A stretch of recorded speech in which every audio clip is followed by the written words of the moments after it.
जय सिया राम दोस्तों, स्वागत है हमारे YouTube चैनल कथा ज्ञान ज्योति में। तो दोस्तों, आज हम एक रहस्यमयी कथा लेके आए हैं। माता सीता को एक सुकी ने श्राप क्यों दिया और भगवान राम को भी विष्णु अवतार में नारद जी ने श्राप क्यों दिया। तो दोस्तों, साधु संतों ने सच कहा है कि बुरे कर्मों का बुरा ही फल होता है। जैसे कि आप माता सीता को देख लो, उन्होंने एक सुकी पर क्या अत्याचार किया तो उनका परिणाम उनको भुगतना पड़ा। तो दोस्तों, चलते हैं हम कथा की ओर। वो कथा क्या है कि जब माता सीता ने जनक राजा के यहाँ जन्म ले लिया था तो बाल्यावस्था में माता सीता उस बगिया में गई और वहाँ फूल तोड़ने लगी। जब वो फूल तोड़ रही थी तो वहाँ बगीचे में एक तोता और तोती का जोड़ा बैठा था। तो तोता और तोती भगवान राम और माता सीता के बारे में बातें कर रहे थे।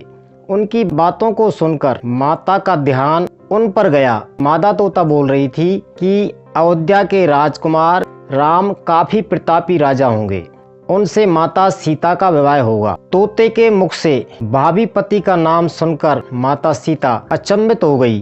उन्हें अपने बारे में और जानने की इच्छा हुई, इसलिए उन्होंने अपनी सखियों से कहकर दोनों पक्षियों को पकड़ लिया। फिर उन दोनों को पुचकार कर पूछा कि भविष्य के बारे में इतना ज्ञान कहाँ से प्राप्त हुआ। तब पक्षियों ने बताया कि इससे पहले हम महर्षि वाल्मीकि के आश्रम में रहते थे, जहाँ हर रोज राम सीता के जीवन के बारे में बताया जाता है। इसलिए राम और सीता के बारे में हम दोनों को हर चीज कंठस्थ हो गई। सीता जी ने पक्षियों से कहा कि जिस जनक पुत्री सीता की तुम बात कर रहे हो वो तो मैं ही हूँ। मेरे और राम के बारे में आपसे और भी बातें जाननी है। तब तोता ने कहा कि हे सीता, आपका विवाह अयोध्या के राजा दशरथ के ज्येष्ठ पुत्र यानी बड़े पुत्र के साथ होगा। आपकी जोड़ी तीनों लोकों में सबसे अद्भुत होगी। सीता जी सवाल पूछती रहीं और दोनों तोता जवाब देते रहे। सीता जी ने कहा कि जब तक मेरा विवाह नहीं हो जाता तुम दोनों मेरे साथ राजमहल में रहोगे और तुम लोगों को वहाँ सारी सुख सुविधाएं मिलेंगी। सीता जी की बात सुनकर तोते का जोड़ा घबरा गया। तब नरतोता ने कहा, हे जनक पुत्री, हम गगन के पक्षी हैं, इसलिए पिंजरे में बंद रहकर हम जीवित नहीं रह पाएंगे, इसलिए हमको आजाद कर दीजिए। तोते ने इसके लिए बहुत याचना की। तब सीता जी ने नरतोते को छोड़ दिया, लेकिन मादा तोते को नहीं छोड़ा और कहा कि ये मेरे साथ रहेंगी।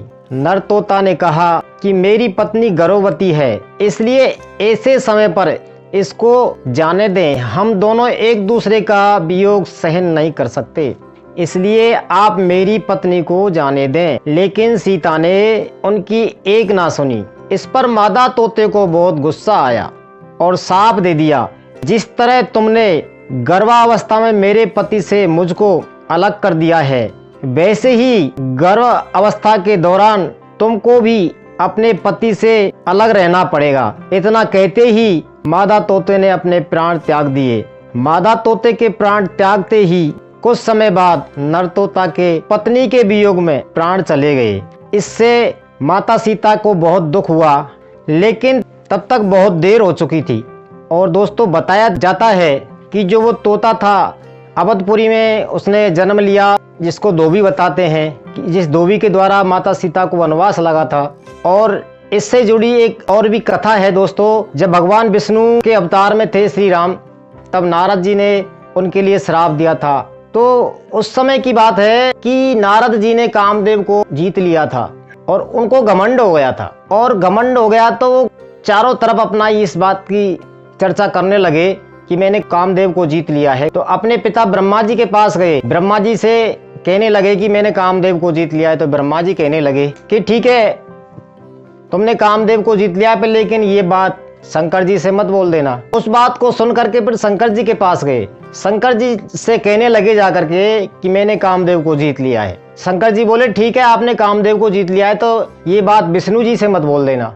तो तुरंत ही फिर वो विष्णु जी के पास पहुंच जाते थे। विष्णु जी से बोले कि मैंने कामदेव को जीत लिया है। तो विष्णु जी मन ही मन मुस्कुराए, ठीक है, आपने कामदेव को जीत लिया है।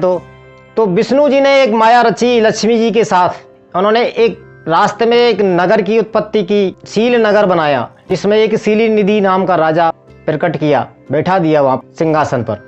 और माता लक्ष्मी को आदेश दिया कि तुम विश्व मोहिनी के रूप में वहां उस राजा की लड़की के रूप में जाओ। तो उस नगर के रास्ते से नारद जी जब जा रहे थे तो राजा के सैनिकों ने नारद जी को देखा और उसको दरबार में ले गए और विष्णुमुनि की हस्तरेखा को दिखाने लगे। तो नारद जी ने जब हस्तरेखा देखी तो उसको देख करके वो चकित रह गए कि इस लड़की से जो शादी करेगा वो अजर अमर रहेगा, वो सारे संसार पर, सारे ब्रह्मांड पर राज करेगा। तो इस तरह से जब हस्तरेखा देखने के बाद, भाग्य रेखा देखने के बाद नारद जी ने सोचा कि क्यों ना इससे शादी कर ली जाए। तो उनके मन में विचार आया, भगवान विष्णु के पास गए हरि रूप लेने के लिए और भगवान विष्णु से हरि रूप मांग लिया। हरि माने भगवान भी होता है विष्णु और हरि माने बंदर होता है। तो उन्होंने नारद के लिए बंदर का रूप दे दिया और नारद बंदर का रूप लेकर के सील नगर पहुंच गए।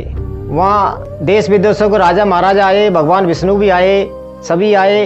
तो सभी बरमाला की तलाश में बैठे थे कि बरमाला कब विष्णुमुनि आए, बरमाला डाले। तो विष्णुमुनि जब आई तो भगवान विष्णु के गले में माला डाल दी। तो नारद जी को बड़ी निराशा हुई और अपना लटका हुआ सा मुंह लेकर के वापस चलने लगे। तो उन्होंने जल की परछाई में अपना चेहरा देख लिया और चेहरा जब उनको दिखा तो बंदर की शक्ल दिखी। बंदर की शक्ल को देखते ही उनको सारी बात समझ में आ गई कि विष्णु जी ने मेरे साथ छल किया है। तो अब तो गुस्से में नारद जी चलने लगे। तो उधर से विष्णु जी आ रहे थे माता लक्ष्मी के साथ। तो भगवान विष्णु जी कहने लगे कि नारद जी कहाँ जा रहे हो। तो इतने में गुस्से में नारद जी कहने लगे, कपियाकृति तुम्हें कीने हमारी, करई की से सहाय तुम्हारी, मम अपकार कीने तुम मारी,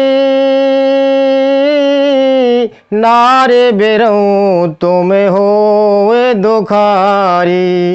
राम सिया राम जय जय राम। इस तरह से नारद जी ने बोला कि तुमने हमारी आकृति बंदर की सी बनाई थी, इस कारण बंदर ही तुम्हारी सहायता करेंगे और आपने हमारा बड़ा निरादर किया, इस कारण आप स्त्री के वियोग से दुखी होंगे। ये हमारा श्राप है। श्री हरि के लिए नारद जी ने श्राप दे दिया। तो दोस्तों इस तरह माता सीता को एक सुखी का श्राप लगा, एक मादा तोते का श्राप लगा और भगवान विष्णु को नारद का श्राप लगा। इस कारण माँ सीता और राम दोनों एक दूसरे से अलग रहे। तो दोस्तों हमारी कथा आपको कैसी लगी? अगर अच्छी लगी तो वीडियो को लाइक करें, शेयर करें, कमेंट करें और हमारे चैनल को सब्सक्राइब करें। दोस्तों इसी के साथ जय श्री राम, जय श्री राधे।